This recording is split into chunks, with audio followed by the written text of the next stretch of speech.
Breaking news. ఈ నెల 19న ఢిల్లీలోని కాంగ్రెస్ అధిష్టానంతో సీఎం రేవంత్ రెడ్డి మొత్తం మంత్రివర్గం భేటీ కానుంది.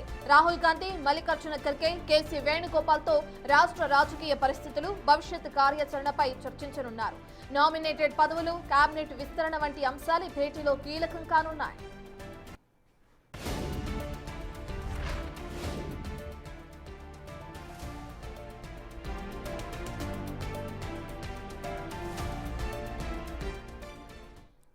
ఇటు కాంగ్రెస్ తెలంగాణకు సంబంధించిన నేతలందరూ కూడా 19న ఢిల్లీలో కాంగ్రెస్ అధిష్టానంతో భేటీ అయ్యే అవకాశం కనిపిస్తుంది. ఈ భేటీలో ప్రధానంగా ఎటువంటి అంశాల గురించి చర్చిస్తారు అనే డీటెయిల్స్ అందించడానికి మా ప్రతినిధి హేమ అందుబాటులో ఉన్నారు. హేమ, సీఎం రేవంత్ రెడ్డితో సహా మొత్తం మంత్రులందరూ కూడా అక్కడికి వెళ్లే అవకాశం కనిపిస్తుంది. ఎటువంటి నిర్ణయాలు తీసుకుంటారు ఈ భేటీలు అనుకోవచ్చు హేమ? దేశవ్యాప్తంగా ఉన్నటువంటి అన్ని రాష్ట్రాల ముఖ్య నేతలతో అటు కాంగ్రెస్ పార్టీ ఏఐసీసీ అగ్రనేతలు రాహుల్ గాంధీ కానివ్వండి, ప్రియాంక గాంధీ, సోనియా గాంధీ, మల్లికార్జున ఖర్గే, కేసీ వేణుగోపాల్ అందరితో కూడా సమావేశం అవుతున్నారు. అయితే ఇందులో భాగంగా ఈ కార్యక్రమంలో భాగంగా ఈ నెల 19వ తారీఖున తెలంగాణ రాష్ట్రానికి సంబంధించినటువంటి ముఖ్య నేతలందరితో కూడా ఏఐసీసీ అగ్రనేతలు భేటీ కానున్నారు. ఇందులో ప్రధానంగా ముఖ్యమంత్రి రేవంత్ రెడ్డి, ఏఐసీసీ వ్యవహారాల incharge Meenakshi Natarajan, TPCC chief Mahesh Kumar Goud తో పాటు ఇతర కేబినెట్ మంత్రులంతా కూడా వెళ్లేటటువంటి అవకాశం కనిపిస్తుంది. కాసేపటి క్రితమే ఇటు తెలంగాణ రాష్ట్రానికి సంబంధించినటువంటి ముఖ్య నేతలంతా కూడా ఈ నెల 19వ తారీఖున ఢిల్లీకి రావాలి అంటూ కూడా పిలుపు ఇచ్చినట్టుగా కూడా తెలుస్తోంది. పిసిసితో పాటు ఇతర కేబినెట్ మంత్రులంతా కూడా వెళ్లనున్నారు. అయితే ఈ భేటీలో కీలకంగా రాష్ట్రంలో జరుగుతున్నటువంటి పరిణామాల పైన కూడా చర్చించేటటువంటి అవకాశం ఉంది. ఎందుకంటే తెలంగాణ రాష్ట్రంలో 10 ఏళ్ల పాటు పాలించినటువంటి బీఆర్ఎస్ పార్టీని ఓడించి కాంగ్రెస్ పార్టీ అధికారంలోకి వచ్చిన తర్వాత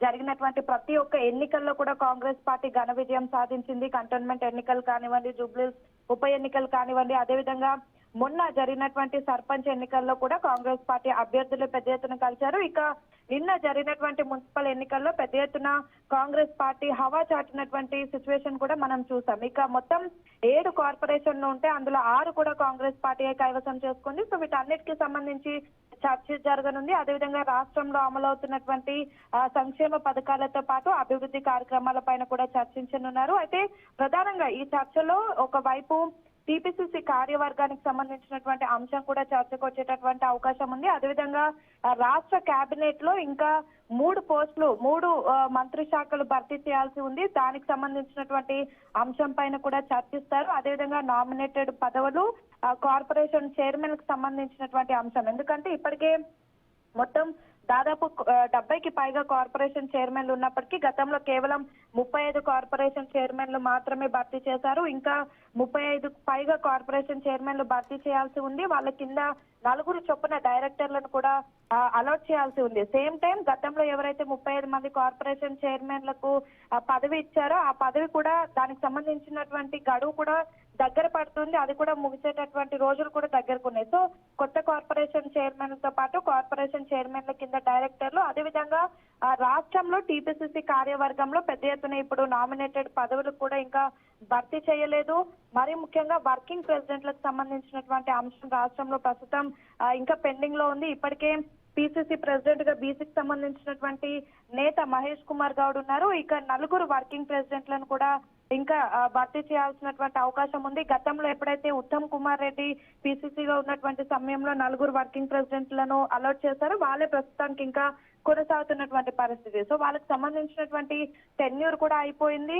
సో ఆల్రెడీ పిసిసిగా బాధ్యతలు స్వీకరించి మహేష్ కుమార్ గౌడ్ కూడా దాదాపు 2 ఏళ్ళు అవుతుంది. అయినా ఇంకా వర్కింగ్ ప్రెసిడెంట్లను అనౌన్స్ చేయలేదు. అయితే గతంలో కూడా వర్కింగ్ ప్రెసిడెంట్లు జనవరి మొదటి వారం కల్లా కూడా అలాట్ చేస్తారని చెప్పినప్పటికీ కూడా ఇటు సామాజిక వర్గాలన్నిటికీ కూడా సముచిత న్యాయం జరిపే విధంగా వర్కింగ్ ప్రెసిడెంట్లను అలాట్ చేయాలని చూస్తున్నారు. అందుకే లేట్ అవుతుందంటూ కూడా చెప్తున్నారు. సేమ్ టైం కొంతమంది లాస్ట్ టైం ఎప్పుడైతే కేబినెట్ 2.0లో అవకాశం దక్కనటువంటి వాళ్ళకు కూడా ఈ వర్కింగ్ ప్రెసిడెంట్ లో అవకాశం కల్పిస్తామంటూ కూడా చెప్తున్నారు. సో ఇలాంటి గందరగోళ నేపథ్యంలో ఒకవైపు రెడ్డి సామాజిక వర్గం, మరొక వైపు బీసీ సామాజిక వర్గం, మైనారిటీలతో పాటు ఎస్సీ ఎస్టీ ప్రతి ఒక్క సామాజిక వర్గానికి కూడా సముచిత న్యాయం జరిపే విధంగా కూడా ఈ పదవులు భర్తీ చేయాలంటూ కూడా భావిస్తున్నట్టుగా తెలుస్తోంది. సో వీటన్నిటికి సంబంధించినటువంటి అంశాలపైన కూడా చర్చిస్తారు. అదేవిధంగా రాష్ట్రంలో ప్రస్తుతం జరుగుతున్నటువంటి సంక్షేమ పథకాల అమలు విషయం కానివ్వండి, ప్రతిపక్షాలు చేస్తున్నటువంటి ఆరోపణలు కానివ్వండి, అదేవిధంగా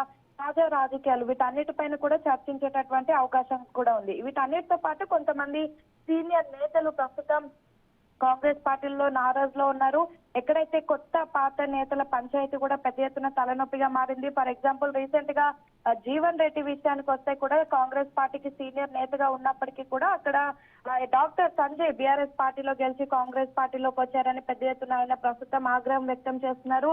ఆత్మగౌరవం కోసం పార్టీని కూడా వీడుతాను అంటూ కూడా సవాల్ చేస్తున్నటువంటి పరిస్థితి. సో ఇలాంటి ప్రాంతాల్లో ఎక్కడైతే సీనియర్ నేతలు అదేవిధంగా పక్క పార్టీ నుంచి వచ్చినటువంటి కొత్త నేతల వల్ల కూడా పెద్ద ఎత్తున కొత్త పాత నేతల పంచాయతీలు ఉన్నాయి. అదేవిధంగా వరంగల్ లాంటి ఉమ్మడి జిల్లాల్లో కూడా అక్కడ ఉన్నటువంటి ముఖ్య నేతల మధ్య అంతర్గత విభేదాలు ఉన్నాయి. సో వీటన్నిటిని కూడా చెక్ పెట్టేందుకు ప్రస్తుతం ఏఐసిసి అగ్రనేతల భేటీలు ఇవన్నీ కూడా చర్చించేటటువంటి అవకాశం కూడా ఉంది. గతంలో కూడా ఏఐసిసి చీఫ్ అయినటువంటి మల్లికార్జున ఖర్గే ఎప్పుడైతే గాంధీ భవన్ కు వచ్చారో ఆ సమయంలో కూడా పిఎస్సి మీటింగ్ జరిగినటువంటి సమయంలో పెద్ద ఎత్తున ఈ అంశాలన్నీ కూడా ఖర్గే దృష్టికి తీసుకొని వెళ్లారు. అనంతరం వీటన్నిటిని కూడా వీళ్ళన్నంత త్వరగా సాల్వ్ చేయాలంటూ కూడా ఖర్గే చెప్పినప్పటికీ దాని తర్వాత ఎటువంటి పరిణామాలు చోటు చేసుకోలేదు. అదేవిధంగా కొంతమంది మంత్రుల మధ్య కూడా ప్రస్తుతం పొత్తు కుదరడం లేదు. మంత్రుల పైన మంత్రులు కామెంట్స్ చేసుకోవడం కానివ్వండి, జిల్లాల్లో జరుగుతున్నటువంటి ఎమ్మెల్యేలకి మంత్రులకు మధ్యలో గ్యాప్ కానివ్వండి, సో ఇలాంటి అంశాలన్నిటిపైన కూడా చర్చించేటటువంటి అవకాశం ఉంది రత్న. సో మొత్తానికైతే దేశవ్యాప్తంగా ఉన్నటువంటి అన్ని రాష్ట్రాల ముఖ్య నేతలతో కూడా ఏఐసిసి అగ్రనేతలు భేటీ అవుతున్నారు. ఆయా రాష్ట్రాల్లో జరుగుతున్నటువంటి రాజకీయ పరిణామాలు అదేవిధంగా ప్రతిపక్షాలకు సంబంధించినటువంటి అంశాలపైన చర్చిస్తూ ఉన్నారు. ఇక ఇందులో భాగంగానే ఈ నెల 19వ తారీఖున తెలంగాణ రాష్ట్రానికి సంబంధించినటువంటి ముఖ్య నేతలు కూడా ఆహ్వానం వెళ్ళింది. సో ముఖ్యమంత్రితో పాటు కేబినెట్ మంత్రులు అదేవిధంగా పిఎస్సికి సంబంధించినటువంటి నేతలు కూడా వెళ్ళేటటువంటి అవకాశం కూడా ఉంది. పిఎస్సిలో కొత్తగా ఏర్పాటు చేసినటువంటి 22 మంది అభ్యర్థులకు కూడా పిలుపు వచ్చినట్టుగా ప్రస్తుతానికి సమాచారం అందుతోంది. మరి అందరూ వెళ్తారా, కేవలం ముఖ్యమంత్రి కేబినెట్ మంత్రులు అదేవిధంగా పిసిసి చీఫ్ మాత్రమే వెళ్తారా అనేది చూడాలి. మరొక వైపు ఏఐసిసి వ్యవహారాల ఇన్ఛార్జ్ గా మీనాక్షి నటరాజన్ బాధ్యతలు స్వీకరించిన తర్వాత కూడా పెద్ద ఎత్తున